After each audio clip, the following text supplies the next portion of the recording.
আসসালামু আলাইকুম। আজকে আমরা প্রেজেন্টেশন বা উপস্থাপনা নিয়ে কথা বলবো।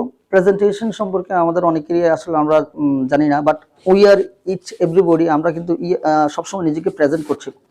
পার্সোনাল লাইফে, সামাজিক লাইফে, ব্যক্তিগত জীবনে সকল জায়গায় আমরা নিজেকে প্রতিনিয়ত প্রেজেন্ট করছি। বাট প্রফেশনালি প্রেজেন্টেশনটা যদি আমি বুঝাই, তো এক কথা যদি আমি শুধু প্রেজেন্টেশন বলতে কি বলে এটা বুঝাই। প্রেজেন্টেশনে তিনটা জিনিস, নাম হচ্ছে প্রেজেন্টেশন ইজ এ প্রসেস। এটা একটা প্রসেস, প্রক্রিয়া, যেখানে একটা নির্দিষ্ট বিষয়কে একটা নির্দিষ্ট অডিয়েন্সে সুন্দরভাবে তুলে ধরা, এবং এটা একটা গোল বা অবজেক্টিভ থাকবে যারা ডিসিশন নিতে সহযোগিতা করবে। তাহলে presentation is a process, selected audience acknowledge them about a subject for making decision। এটাকে আমরা এইভাবে ডিফাইন করতে পারি। এবং এই প্রেজেন্টেশনের জন্য আমি আজকে সহজ একটা ফর্মুলা আলোচনা করব। প্রেজেন্টেশন সাধারণত দুই প্রকার হয়, একটা হচ্ছে ওরাল প্রেজেন্টেশন আর একটা হচ্ছে রিটেন প্রেজেন্টেশন, অর্থাৎ একটা মুখে মুখে কথা বলা।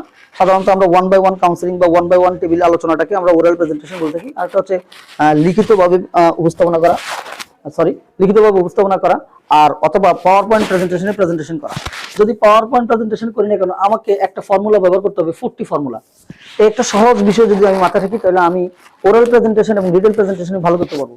40-র প্রথমটি হচ্ছে tell them what are you going to told. আপনি কি বলতে যাচ্ছেন তাদেরকে সে বিষয়ে আগে একটা সামারাইজ আপনি অংশভূমিকা করেন। কারণ অনেকে এখানে চলে আসবে, সে জানেও না যে সে কি আলোচনা হবে, কতক্ষণ আলোচনা হবে, তার মধ্যে একটা কনফিউশন কাজ করবে যে কতক্ষণ উনি আলোচনা করে আল্লাহ জানে। তাই প্রথমে আপনি একটা ভূমিকা নেবেন। যেমন আমি আপনাকে একটা এক্সাম্পল দিচ্ছি, যেমন আমি ইঞ্জিনিয়ার মাকসুদ আহমেদ এই মুহূর্তে একটি বাণিজ্যিক বিষয় নিয়ে আপনাদের সাথে আলোচনা করব আগামী 30 থেকে 35 মিনিট, যেখানে বেশ কিছু চমৎকার পণ্য এবং সেবা পাওয়া যাবে। আপনারা মনোযোগ দিয়ে কথাগুলো শুনবেন এবং আপনাদের একটু সহযোগিতা প্রত্যাশা করছি। আপনাদের মোবাইল ফোনগুলো একটু সাইলেন্ট রাখবেন এবং পাশাপাশি কথা বলা থেকে বিরত থাকবেন। যদি আপনাদের মনে কোনো প্রশ্ন থাকে তাহলে সেটা তাৎক্ষণিকভাবে না করে একটু অপেক্ষা করবেন শেষ পর্যন্ত, ইনশাআল্লাহ আপনারা উত্তর পেয়ে যাবেন। এরপরও যদি উত্তর না থাকে আমরা আলোচনা করব। দ্যাট ইজ কল ফার্স্ট টি।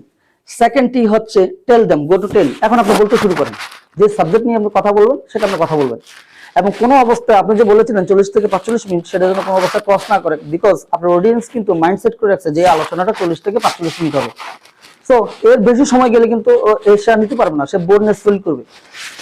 এবার 3 নম্বরটি হচ্ছে টেস্ট দেম। আপনি কথাটা মাঝখানে আপনি টেস্ট করেন তারা বুঝতে পারছে কিনা, ফিডব্যাক নেন। আচ্ছা, আমি যতক্ষণ আলোচনা করেছি সেটাকে আপনারা বুঝতে পেরেছেন? তো অনেকে বলবে হ্যাঁ, অনেকে বলবে না। আপনি 2-1 জনকে দাঁড়িয়ে তার ফিডব্যাক নেন যে আপনি একটু বলেন তো কাইন্ডলি কি আলোচনা করেছিলাম। That is call test them. And last one হচ্ছে T, tell them what are you going to told. এতক্ষণ আপনি কি আলোচনা করেছেন সেটার উপর আপনি সামারি করেন। আজকে আমরা এই বিষয়গুলো নিয়ে আলোচনা করেছি। Tell them what are you going to told মানে হচ্ছে আপনি আলোচনা করেন কি আলোচনা করেছিলেন। ধন্যবাদ সবাইকে। আশা করি এই 40 ফর্মুলা দ্বারা আপনারা oral and written presentation complete করতে পারেন। ধন্যবাদ সবাইকে।